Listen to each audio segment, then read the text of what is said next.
শুভ সকাল। আমি যুক্তরাষ্ট্রের নিউ ইয়র্ক থেকে আজকে কিছু করোনা আপডেট দেব। আজকে বিষয়টি খুবই গুরুত্বপূর্ণ, তবে শুরুতেই আমি বলে নেই, আম, আমি যে সেশনগুলোতে আসি যুক্তরাষ্ট্রের সকালের এই সময়টুকু সকাল 11টার মতো বাজে, বাংলাদেশের সময় রাত 9টা। এই সময়ের যারা আমাদের দর্শক শ্রোতা আছেন তাদের জন্য সাধারণত আমি সাবজেক্টটি রাখি যেন বাংলাদেশের মানুষগুলো এই সকালের সেশনটা বেশি ক্যাচ করে, তো টার্গেটটা সেইভাবে। আবার যুক্তরাষ্ট্রের রাতের সেশনটাকে আমি করি যুক্তরাষ্ট্রের মানুষগুলোর জন্য, বাট এটি আসলে সবার জন্যই জরুরি, আমি সেই জন্য সেভাবে সাজাই। বেশ কিছুদিন ধরে দেখা যাচ্ছে, শোনা যাচ্ছে যে শ্বাস প্রশ্বাসে করোনা আক্রান্ত রোগী শ্বাস প্রশ্বাসের একটি বড় অংশ শ্বাস প্রশ্বাসে আক্রান্ত হয়, তারা এইটির জন্য প্রস্তুত আমরা কেউ ছিলাম না বা নাইও। তো এইটির জন্য আসলে প্রস্তুতি নেওয়া প্রয়োজন, বিশেষ করে বাংলাদেশ যুক্তরাষ্ট্রে এখন তো মোটামুটি অনেকেরই হয়ে গিয়েছে, তাদের জন্য কাজে লাগবে, কিন্তু যেহেতু বাংলাদেশে এখনো হয়নি, এইটি তাদের জন্য কাজে একটু বেশি প্রয়োজন মনে করি আমি। তো এই যে নিঃশ্বাসের জন্য যে এক্সারসাইজ বা ফুসফুসের ব্যায়াম, সেইটি নিয়ে কিছু বলবো আজ। তো ফুসফুসের নিজস্ব কোনো ব্যায়াম নেই, আমরা যখন শ্বাস নিই সেটি একটি প্রক্রিয়ার মাধ্যমে হয়, সেটি আমি বলছি। তার আগে বলে নিই, আপনারা যারা এই চ্যানেলটি দেখেন এটি ফেয়ারলি নিউ আপনাদের কাছে মনে হবে, কারণ এই আইডিটি আমার হ্যাক হয়ে গিয়েছিল। আমরা চেষ্টা করছি এই হ্যাকের পর্যায় থেকে বের হয়ে আসতে, আরও 1 সপ্তাহ সময় লাগবে। তো আমার একটি ইউটিউব চ্যানেল আছে যেটি আমি প্রায় 3 বছর ধরে রান করি, এটি শুধুমাত্র মেডিকেল লেকচার্স 3 বছর ধরে আমি চালাচ্ছি। এমন কোনো রোগ নেই যেটি সাধারণ রোগ নেই যেটি আমরা এইটিতে রাখিনি, তো সেইটি আপনারা চাইলে ভিজিট করতে পারেন। এটির নাম হচ্ছে ডাক্তারবাড়ি,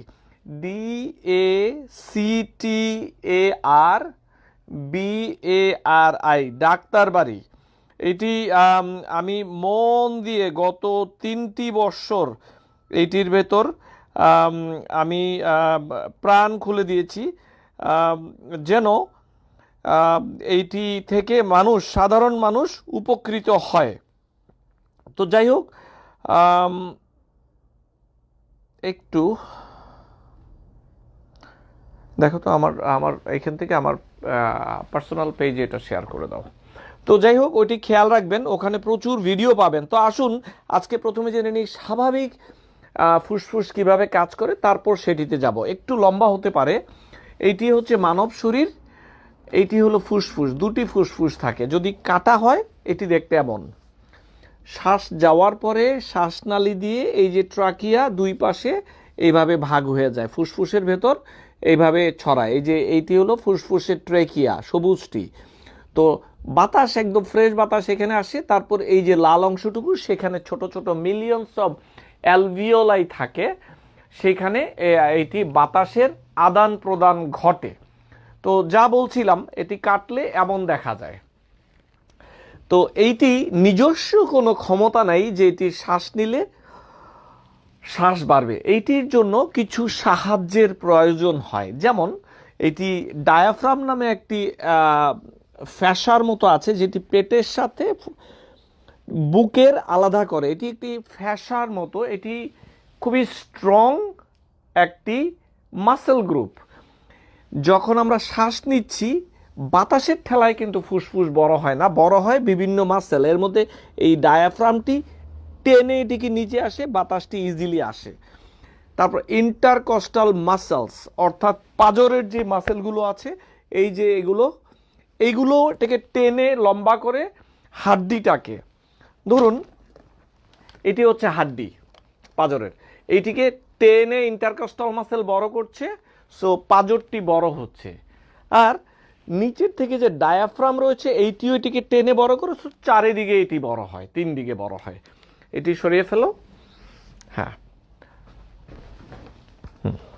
তো যা বলছিলাম, লক্ষ কোটি অ্যালভিওলাই আছে যেটির মধ্যে অক্সিজেনটি ইয়ে করে। তো আবার এই ডায়াফ্রামটিকে নিচে টামাতেও পেটের কিছু মাসেল আছে, এখানে রেকটাস মাসেল বানানোর, এরাও কিছু কিছু সাহায্য করে।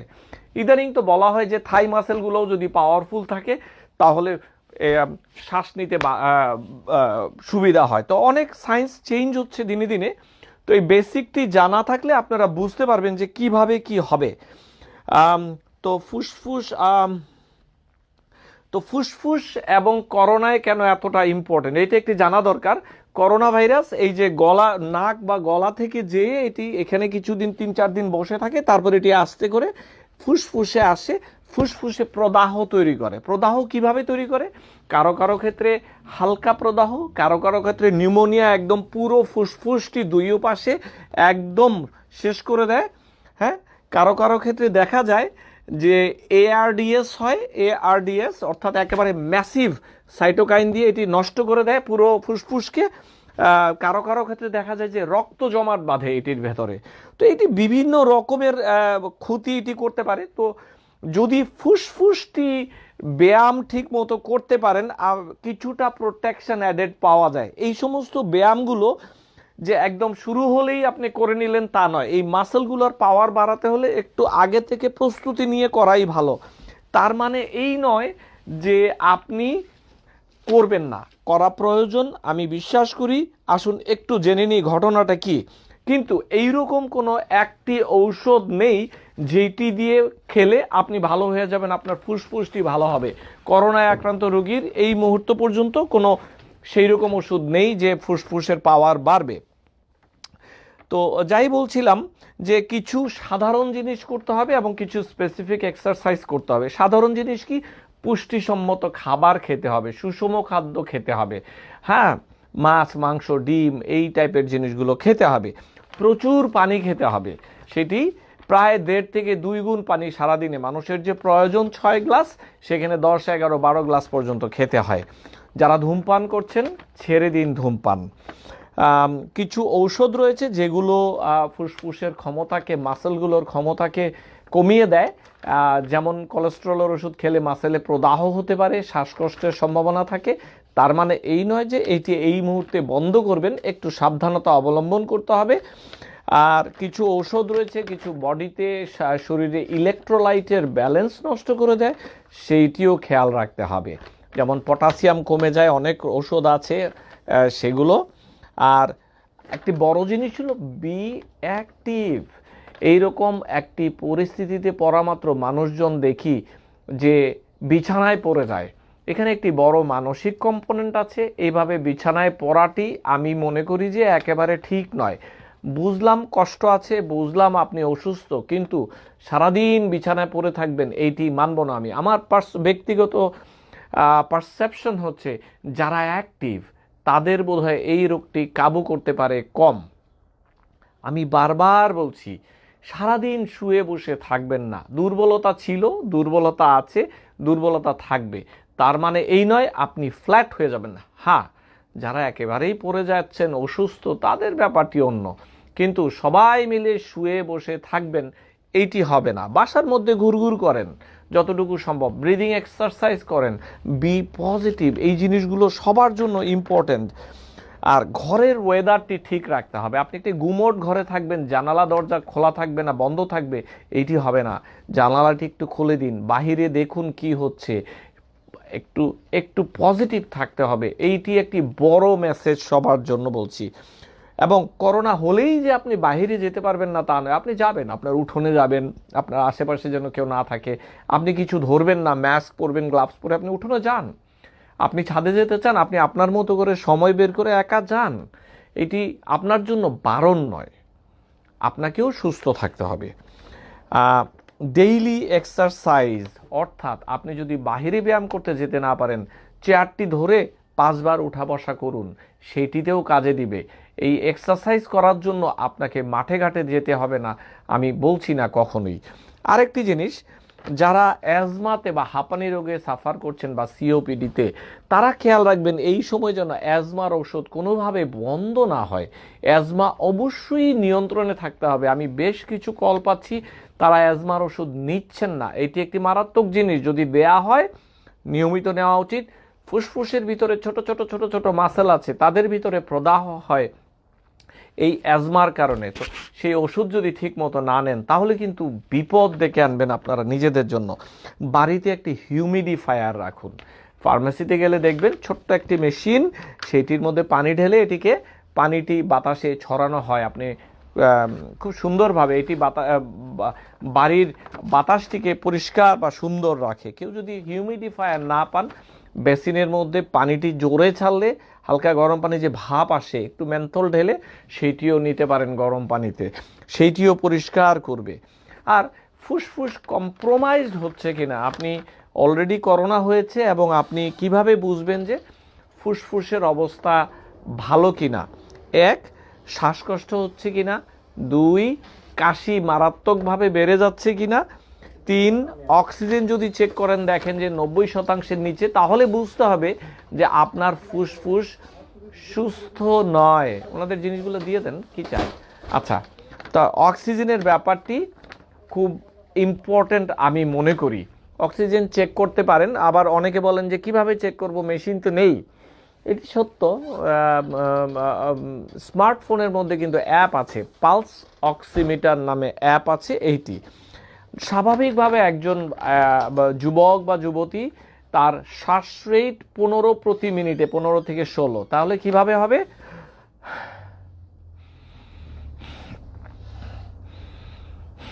এইভাবে আমরা শ্বাসগুলো দেই। তো তাদের শ্বাস রেট 15 থেকে 16। কিন্তু যখন দেখবেন যে বাড়িতে যদি কোনো রোগী থাকে, অন্য একজন মাপবেন এভাবে ঘড়ি ধরে যে কয়বার শ্বাস নিচ্ছে, এটি 25-এর উপরে চলে গেলে অর্থাৎ ব্যাপারটি খারাপের দিকে যাচ্ছে, এটি ধরে নিতে হবে। তখন আপনি অবশ্যই ডাক্তারের শরণাপন্ন হতে হবে। এটিও ইম্পর্টেন্ট। আবার আপনি হাঁটতে পারছেন না, আপনার শ্বাসকষ্ট হচ্ছে, যেই আপনি আগে 200টা স্টেপ সিঁড়ি বেতেন, আপনি এখন 10টা স্টেপ সিঁড়ি পারছেন না, সেটিও একটি কারণ। অথবা 10টি স্টেপ নিতে পারছেন না, এগুলোও একটি লক্ষণ যে আপনার ফুসফুস কম্প্রোমাইজড হয়ে যাচ্ছে। তাই বলে কি ভয় পাইতে হবে? না, এইটির সাথে একটি যোগাযোগ আছে ফুসফুসের। যা বলছিলাম, কিছু এক্সারসাইজ আসুন দেখি। এই যে মাসেলগুলোর কথা বললাম, ইন্টারকস্টাল মাসেল, ডায়াফ্রাম মাসেল, পেটের মাসেল, থাই মাসেল, এগুলোর কিছু এক্সারসাইজ আমি আপনাদেরকে আজ দেখাবো, যেন আপনাদের একটু সুবিধা হয় এই পাওয়ারগুলো বাড়ানোর জন্য। তার মানে কি এই যে আমরা সারাদিন শুধু এই ব্যায়াম করব? না, কিছু মানুষ আছে, কিছু মানে দিনে সকালে 5 মিনিট, রাতে 5 মিনিট দিতে পারেন যে আপনারা এখন ফুসফুসের ব্যায়াম করবেন, সেটিতে কোনো অসুবিধা নেই। আবার যারা অসুস্থ হয়ে গিয়েছেন তারাও চেষ্টা করবেন যতটুকু পারার ততটুকু। কিন্তু বটম লাইন হচ্ছে প্রচুর পানি খেতে হবে, প্রচুর পানি খেতে হবে, ধূমপান বন্ধ করতে হবে। আমি জানি ধূমপায়ীরা হয়তো বলছেন বেটা তুমি খারাপ, কিন্তু কিছু করার নেই। আসুন কিছু কিছু কিছু ব্যায়াম নিয়ে কথা বলি। প্রথম কথা হচ্ছে ফ্ল্যাট শোয়া যাবে না। অর্থাৎ বিছানা তো এমন, আপনারা চাইলেই এইভাবে ফ্ল্যাট শুইতে পারবেন না। এটিকে আমি বলি প্রপড আপ পজিশন, অর্থাৎ মাথার দিকটি একটু উঁচু হবে, এইটাই স্বাভাবিক, যতটুকু উঁচু করা যায়। হ্যাঁ, এইভাবে প্রপড আপ পজিশন। অনেক সময় আমরা বলি যদি সারাদিন খারাপ লাগে এরকম সিচুয়েশন করুন, অথবা একটা টেবিল চেয়ারে গিয়ে বসুন। প্রপড আপ পজিশনে বসলে এটা তো বেস্ট এই মুহূর্তে। তো প্রপড আপ পজিশন অর্থাৎ এভাবে একটু বাঁকা করে শুবেন, তাহলে ন্যাচারালি ফুসফুসটি একটু নিচের দিকে থাকবে, একটু স্পেস পাবে। এটিকে বলা হয় প্রপড আপ। যদি না পারেন, মাথার নিচে 3টি বালিশ দিন, বালিশ দিয়ে আপনি প্রপড আপ পজিশনটি করুন, সেটি এক। যদি তাও না পারেন, আপনি সোজা রেখে একটু বাঁ দিকটায় একটু করুন, সেইটিতেও আপনার জন্য ভালো হবে যতটুকু সম্ভব হয়। হ্যাঁ, এটি মাথায় রাখতে হবে। সারাদিন একই পজিশনে পিছনে শুয়ে থাকবেন, এইটি হবে না। তারপর যেটি করতে পারেন, বসে লম্বা লম্বা শ্বাস নিয়ে হোল্ড করুন।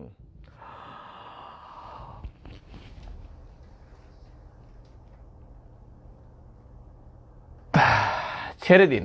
প্রথম দিকে 5 সেকেন্ড, তারপরে 10 সেকেন্ড, যত বেশি তাতে ফুসফুসের ভেতরে যে লক্ষ কোটি অক্সিজেন এক্সচেঞ্জের জায়গা অ্যালভিওল ছিল, ওরা স্ট্রেচড হবে।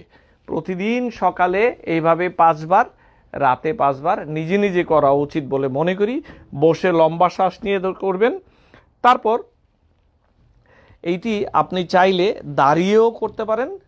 শ্বাসটি নিয়ে আপনি এবার পুশ ডাউন করবেন। কিভাবে?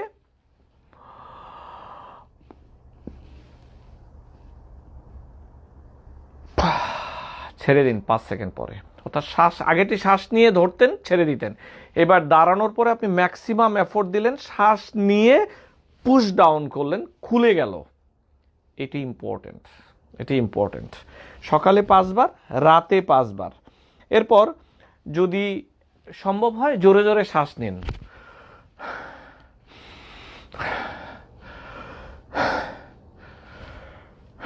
পাঁচবার। এতে কিন্তু তার মানে এই নয় যে সারাদিন এমন করবেন, তখন কিন্তু আবার মাথা ঘোরানো শুরু হবে। এই ব্যায়ামটি করলে অনেক সময় অনেকের মাথা ঘোরাতে পারে, একটু কাশি বেড়ে যেতে পারে, এটি স্বাভাবিক। এরপর আপনি প্রপড পজিশনে শুয়ে আপনি মনে করেন যে এইভাবে শুইলেন আপনি প্রপড আপ পজিশন। আমি জানি আমার অনেক ভিউয়াররা হাসছেন যে বেটা কি করছে ভাই, আমার জন্য যদি আমাকে দ্বারা আপনাদের একটু সাহায্য হয় আমি সেটাই করলাম। এটি হলো প্রপ পজিশন, প্রপড আপ। নাভি বরাবর হাতটি রাখুন। এইবার জোরে শ্বাস নিয়ে পেটটিকে ফুলান।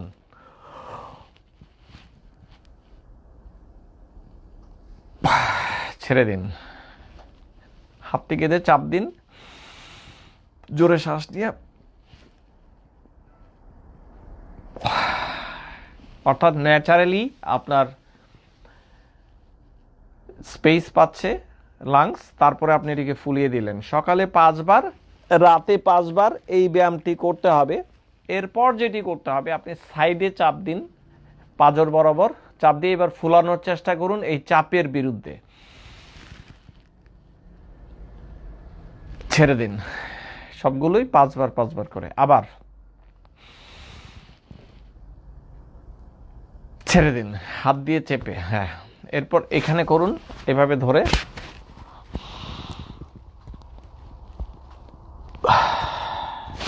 যেটি হচ্ছে মাসেলগুলোকে আপনার এক্সারসাইজ করাতে হবে। প্রতিটি সেট 5 বার করে একবারে করতেই হবে, এটি ইম্পর্ট্যান্ট। এরপর আপনি দাঁড়িয়ে যান, দাঁড়িয়ে গিয়ে আপনি নোজ ব্রিথ করতে হবে। দেখুন,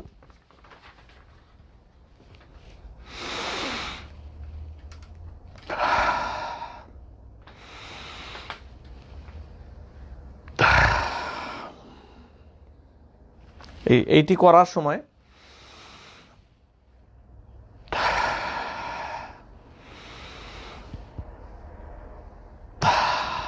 এটিও খুব ইম্পর্ট্যান্ট একটি ব্যায়াম, আমি বিশ্বাস করি। এরপর আমি একটি মেশিন দেখাবো, স্পাইরোমেট্রি মেশিনটা কোথায়, ওই মেশিনটা একটু নিয়ে আসো, ওই যেটি দেখাচ্ছিলাম। এরপর প্রোন পজিশন নিয়ে কিছু কথা হচ্ছে। প্রোন পজিশনটি হচ্ছে যাদের অলরেডি হয়ে গিয়েছে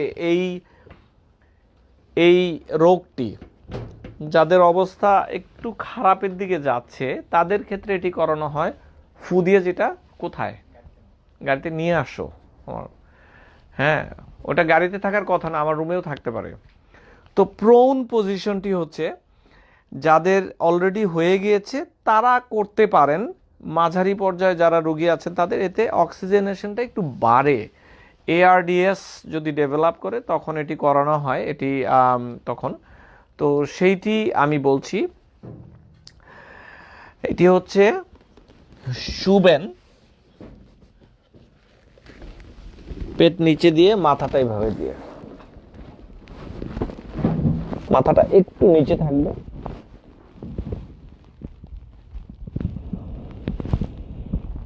জোরে শ্বাস নিয়ে শ্বাসটি ধরুন।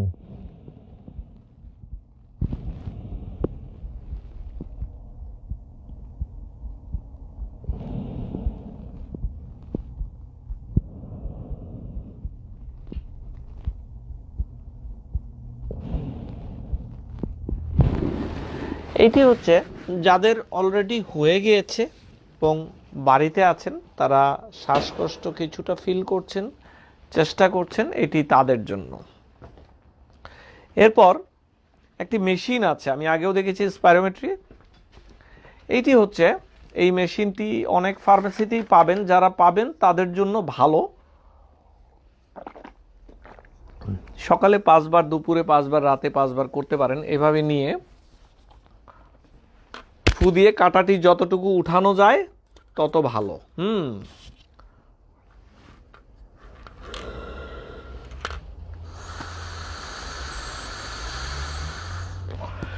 এটি ম্যাক্সিমাম এইটিকে উঠিয়ে আপনি যতটুকু পারেন চাপ দিয়ে ধরে রাখতে হবে ফু দিয়ে, যেন আপনার ফুসফুসগুলোর উপরে এইটি একটি প্রভাব ফেলে, এটি প্রেসার ক্রিয়েট করে, রেজিস্ট্যান্স।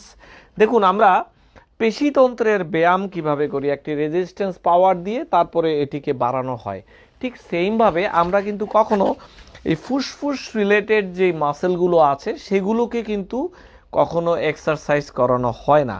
না হয় এই মৌসুমে চেষ্টা করলাম নিজেদের ব্রিদিং পাওয়ারটাকে কিভাবে বাড়ানো যায়। এখন যারা সিওপিডিতে ভোগেন তারা দেখা যায় যে থাই মাসেলের এক্সারসাইজ করলেও কিন্তু তাদের এটার পাওয়ারটা, প্রেশারটা বাড়ে। কিভাবে করবেন? আপনি এভাবে করে হাঁটতে পারেন, 10 কদম যাবেন, 10 কদম ফিরবেন, তাতে এই মাসেলগুলোর পাওয়ারও বাড়বে, এতে অক্সিজেন সাপ্লাই বাড়বে এবং ধরে নেওয়া হয় যে এগুলোর কারণে এইগুলোর পাওয়ারটা বাড়ছে। যাই হোক, একটু বেশ লম্বা সময় মনে হয় আপনাদের সাথে কথা বলে ফেললাম আজ।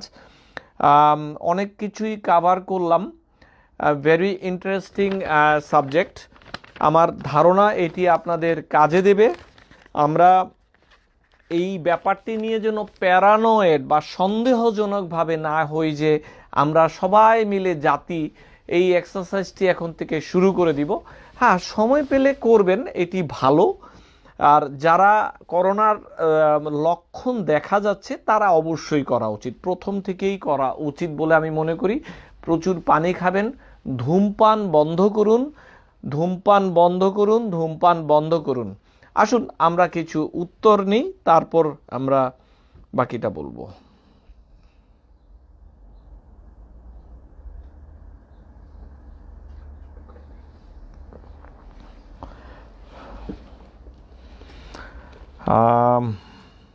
উত্তরের পালা।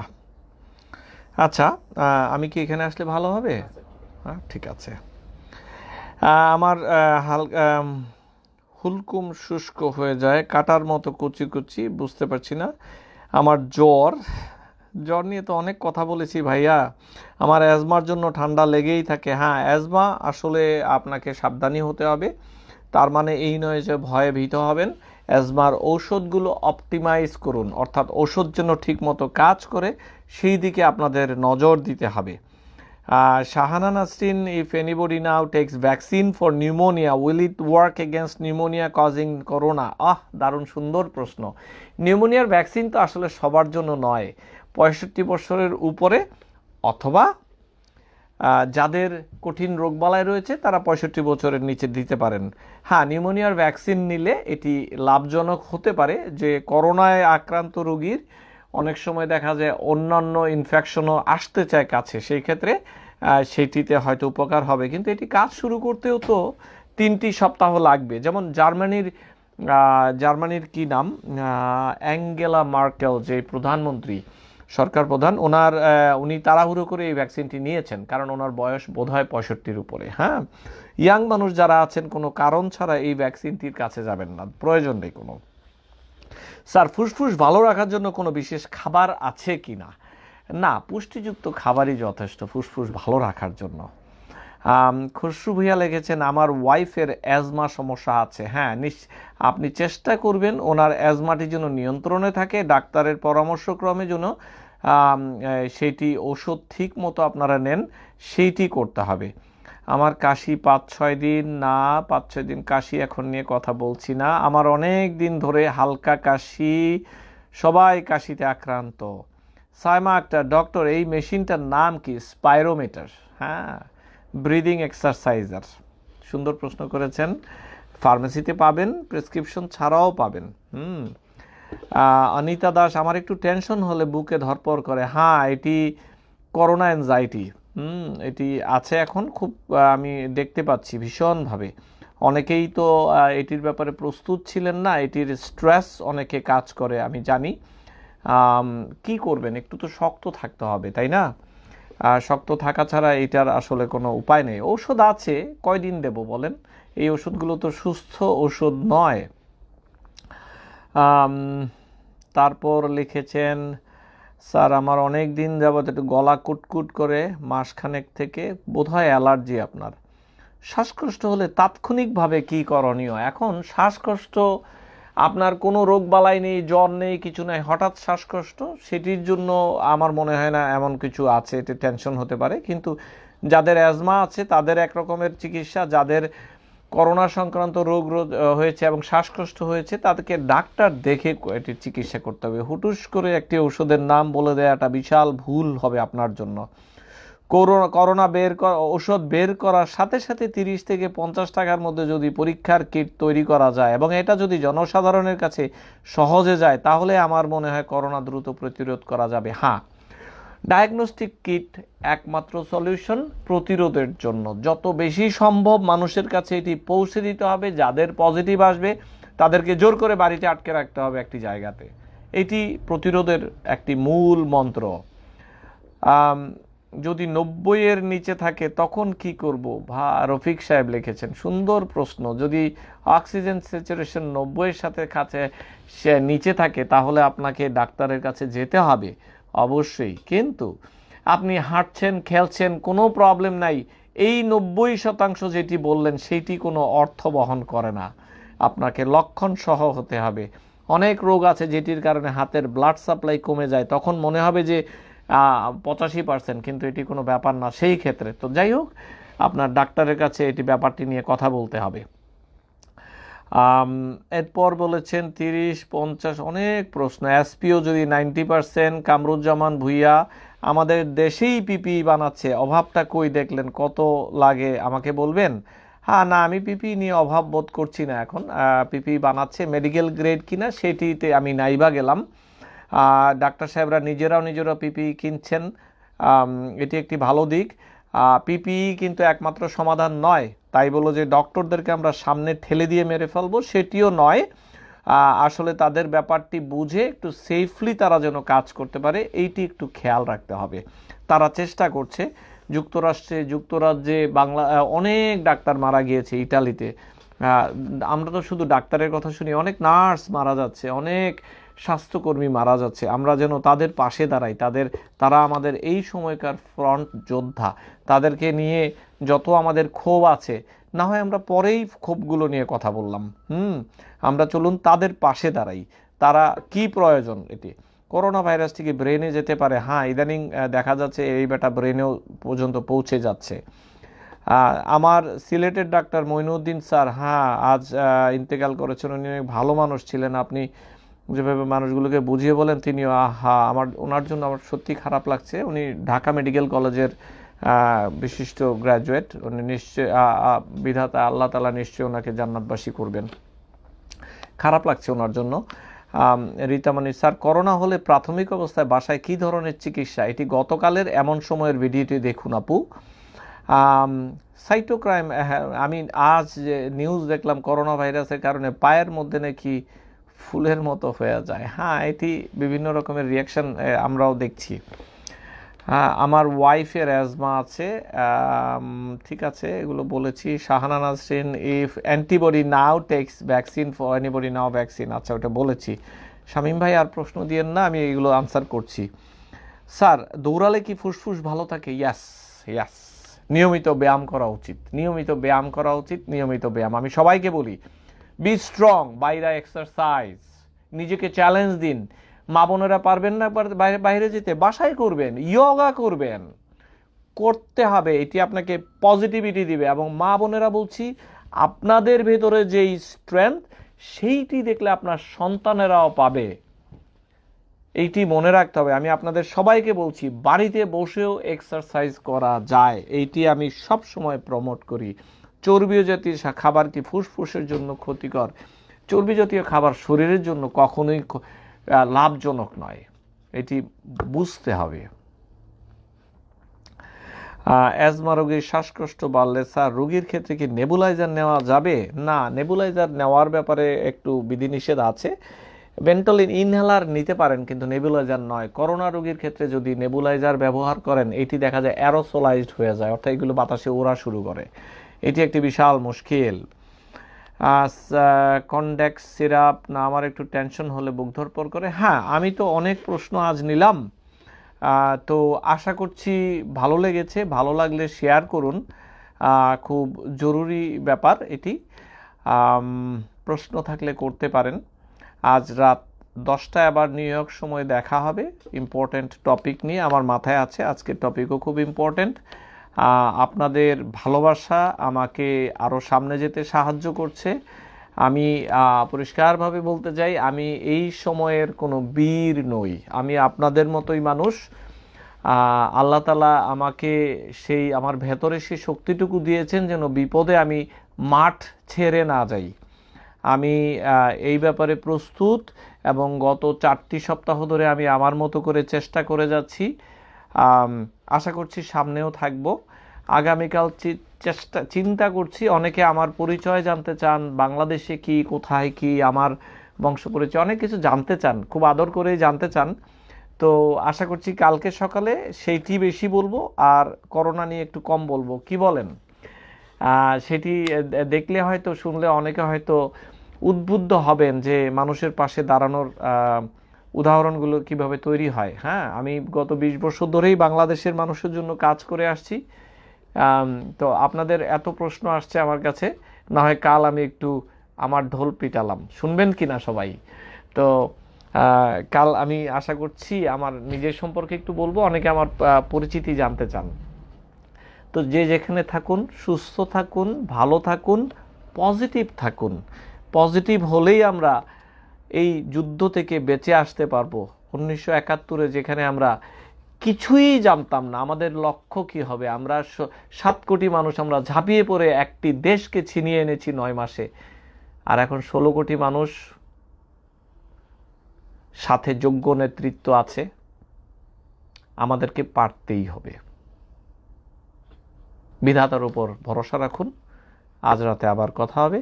যুক্তরাষ্ট্রের নিউ ইয়র্ক থেকে বলছি, আমি ডক্টর ফেরদৌস খন্দকার।